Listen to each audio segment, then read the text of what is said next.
आश्रमाबाहेर अचानक गर्दी जमली आहे. काही लोकांच्या डोळ्यात अश्रू आहेत, तर काही जण शांतपणे जप करत आहेत. व्हिडिओ शेवटपर्यंत पहा, कारण सत्य शेवटी दिलेलं आहे. कोणालाच काही स्पष्ट माहिती नाही. फक्त एकच बातमी पसरतीये, आज सत्संग थांबवण्यात आला आहे. ज्यांनी लाखो लोकांना धीर दिला, आज त्यांच्यासाठीच लोक प्रार्थना करतायत. वृंदावनमध्ये बागेश्वर धाम महाराज स्वतःही उपस्थित झाले आहेत. अनिरुद्धाचार्यही महाराज तेथे पोहोचले आहेत. का? काही मोठं घडतंय का? नाही. आपण पाहत आहात पौराणिक कथा. ही कथा आहे अशा महापुरुषाची जो रोज मृत्यूशी भेटत होता, प्रचंड वेदना सहन करत होता, पण भक्तांना जीवन शिकवत होता. आज आपण अशा संतांबद्दल बोलणार आहोत, ज्याच्या सत्संगासाठी अभिनेते, नेते, खेळाडू स्वतः चालत येतात. पण तो संत कधीही प्रसिद्धीचा भुकेला नव्हता. प्रेमानंदजी महाराज. प्रेमानंदजी महाराजांचा जन्म 30 मार्च 1969 मध्ये कानपूर या ठिकाणी उत्तर प्रदेश येथे अखरी गाव एका साध्या ब्राह्मण कुटुंबात झाला. त्यांचे खरे तर नाव अनिरुद्ध कुमार पांडे आहे. काही ठिकाणी गोविंद शरण असेही उल्लेख करतात.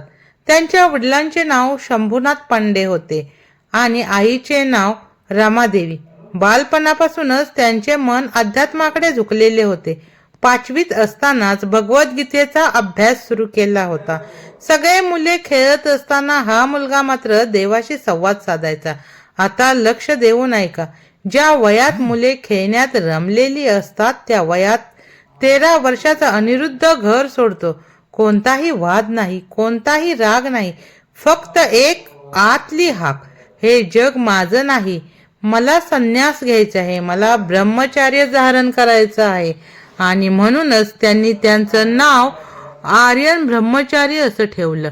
आई वडिलांचे डोळे भरून आले, पण ज्याला देव बोलवतो त्याला कोणीही थांबवू शकत नाही.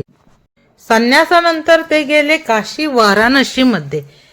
गंगेच्या काठावर त्यांनी खूप तपस्या, भजन, मौन, साधना केली. येथेच त्यांना गुरु लाभले. त्या गुरूंचे नाव होते श्री हित गौराणी शरणजी. गुरु कृपेने त्यांचे जीवन पूर्णपणे राधा कृष्ण भक्तिमय झाले.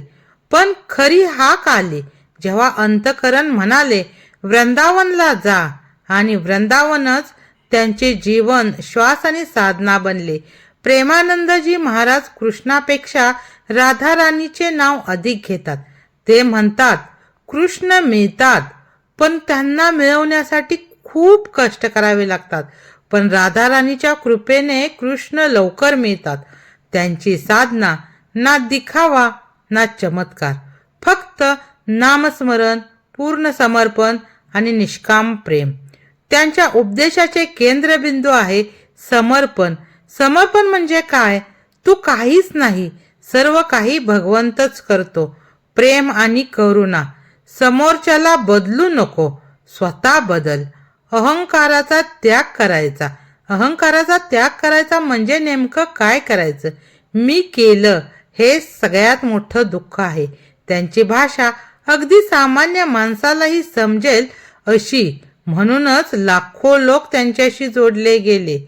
2006 पासून त्यांना पॉलिसिस्टिक किडनी डिसीज, आठवड्यातून अनेकदा डायलिसिस.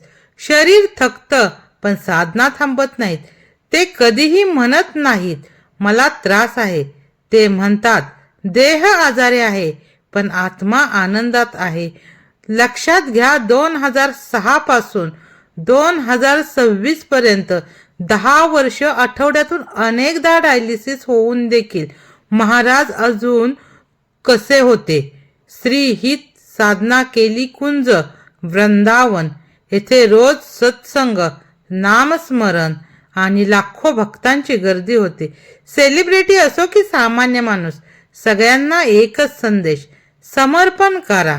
जर या कथा मनाला लागले असतील तर फक्त एक लाईक महाराजांच्या नावावर, आणि तुम्हाला खरोखर हृदयापासून महाराज आवडत असतील तर व्हिडिओला हाईप करा. आज बघूया किती जण हाईप करतायत आणि महाराजांचे खरे भक्त आहेत. प्रेमानंद महाराज फक्त सामान्य भक्तांसाठीच नाहीत तर त्यांच्या आयुष्याकडे जग बघतं. ते लोक सुद्धा इथे येऊन नतमस्तक होतात. एक दिवस कोणतीही घोषणा नाही, कोणताही गोंधळ नाही. फक्त साध्या कपड्यात दोन चेहरे आश्रमात आले. विराट कोहली आणि अनुष्का शर्मा. ना कॅमेरा ना प्रसिद्धी, फक्त शांत बसलेले एक क्रिकेटर आणि डोळ्यात पाणी असलेली एक अभिनेत्री. महाराजांनी त्यांना एकच गोष्ट सांगितली होती, यश हे तुमचं नाही, ते तुमच्याकडे आलेलं आहे आणि जेव्हा ते निघून जाईल तेव्हा तुमच्याकडे फक्त तुमची श्रद्धा उरेल. विराट कोहली तिथे क्रिकेटर नव्हता, तो फक्त एक साधा भक्त होता. काही महिन्यांनी भारताने ऐतिहासिक विजय मिळवला, महिला क्रिकेट संघ, आणि त्यानंतर त्या सगळ्याच खेळाडू एकाच ठिकाणी आल्या. कोणी ट्रॉफी घेऊन नाही तर डोळ्यात कृतज्ञता घेऊन. महाराजांनी त्यांना सांगितलं, मैदानावर जिंकता येतं पण आयुष्यात जिंकायचं असेल तर अहंकार हरवावा लागतो. असं नाही की हे इथे थांबले. अनेक अभिनेता, राजकीय नेते, उद्योगपती, खेळाडू नावं सांगितली नाहीत, कारण इथे नाव नाही फक्त भक्त असतात. ज्यांनी जग जिंकलं ते इथे येऊन स्वतःला हरवतात. म्हणूनच त्या दिवशी जेव्हा वृंदावन शांत झालं आणि संत अचानक जमले तेव्हा भक्त घाबरले, कारण ज्यांनी लाखोंना आधार दिला त्यांच्याबद्दल काहीतरी गंभीर होतं. पण सत्य अजून सांगायचं आहे.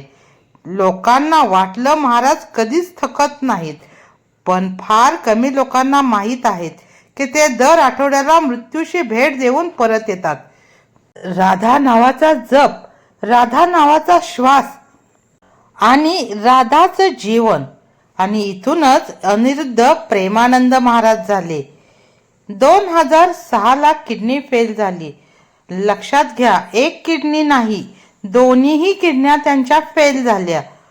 विशेष आपण म्हणतो की भक्तीने संकट टळतं, पण भक्तीने संकट टळत नाही तर त्या संकटाशी सामना करायची ताकद आपल्यामध्ये येते.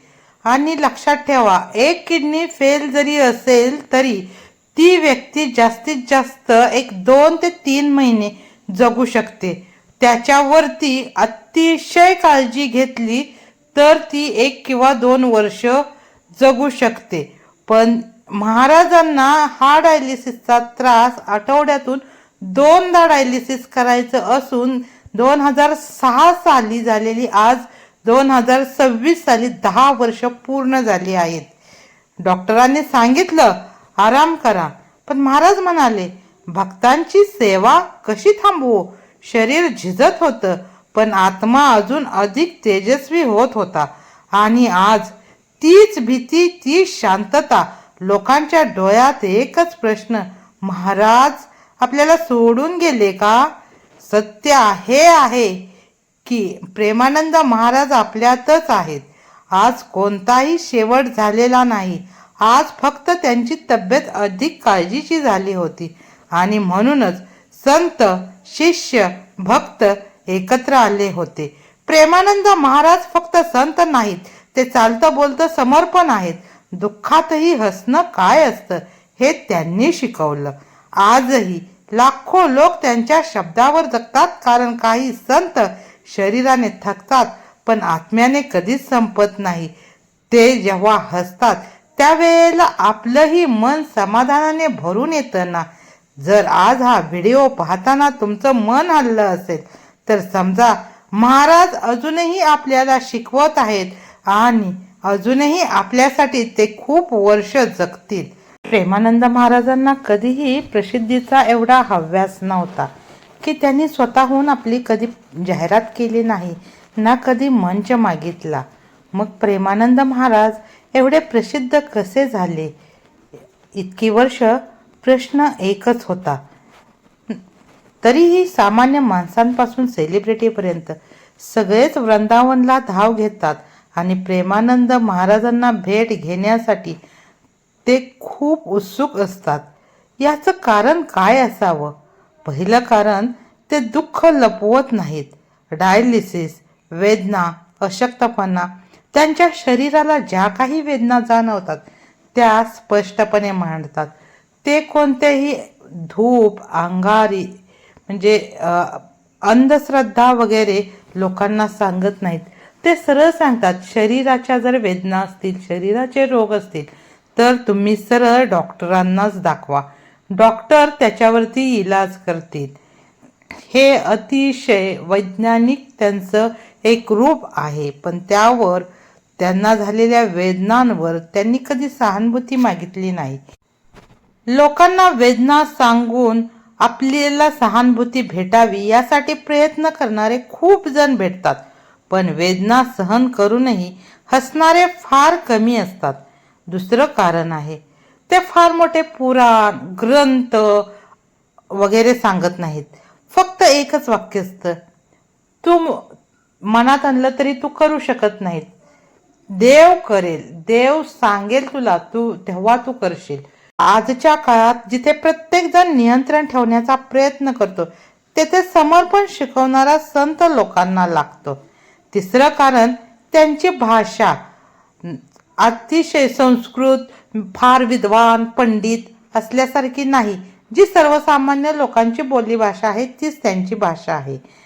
त्यात कोणतेही अवघड शब्द नाहीत. अगदी सामान्य लोकांना समजतील असे शब्द आहेत.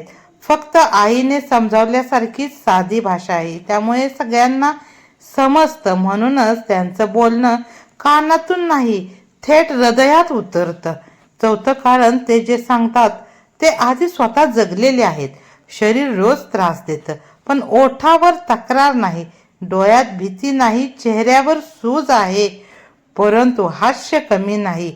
आणि आता एकच सत्य, त्या दिवशी प्रेमानंद महाराजांचा शेवट झाला नव्हता. त्या दिवशी संपलं होतं भक्तांचं असत्य भीतीचं कथानक. महाराज आजही आपल्याला मार्गदर्शन करत आहेत, त्याच राधा नावात, त्याच सेवेत, त्याच समर्पणात. ते प्रसिद्ध झाले म्हणून लोक येत नाहीत, लोक येतात म्हणून ते प्रसिद्ध झाले. राधे राधे, जय श्रीकृष्ण.